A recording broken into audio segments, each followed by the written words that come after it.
চলো আজকে তোমাদেরকে নিয়ে যাই ক্যাফে অ্যাটমসফিয়ারে, যেটা রয়েছে চন্দননগরের ছবি ঘরে রিলায়েন্স ডিজিটালের কাছেই এবং এয়ারটেল পেমেন্ট ব্যাংকের অপোজিটে। ভেতরটা দেখো বেশ বড়সড় জায়গা নিয়েই তৈরি।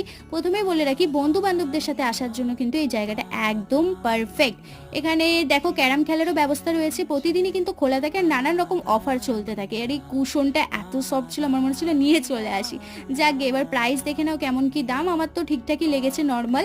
প্রথমে অর্ডার করে দিয়েছিলাম এই কোল্ড কফিটা, যেটার দাম 129 টাকা, খেতে ঠিকঠাক ছিল। এরপরেও নিয়েছি ভার্জিন মজিটো, যেটার দাম 119 টাকা। কোয়ালিটি কোয়ান্টিটি দুটোই কিন্তু একদম ঠিক ছিল।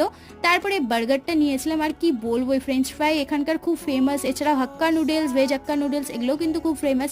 বার্গারটা কিন্তু বেশ ভালো ছিল খেতে। তারপরে নিয়েছিলাম অ্যালাপেনিও চিজ বলস, যেটা বোধহয় 149 টাকা মতো দাম নিয়েছিল। আমার মোটামুটি লেগেছে এটা খেতে। কোয়ালিটি কোয়ান্টিটি অ্যাম্বিয়েন্স সবকিছু কিন্তু ঠিকঠাকই ছিল। বন্ধু বান্ধবদের সাথে যেতেই পারো এখানে। চলো টাটা।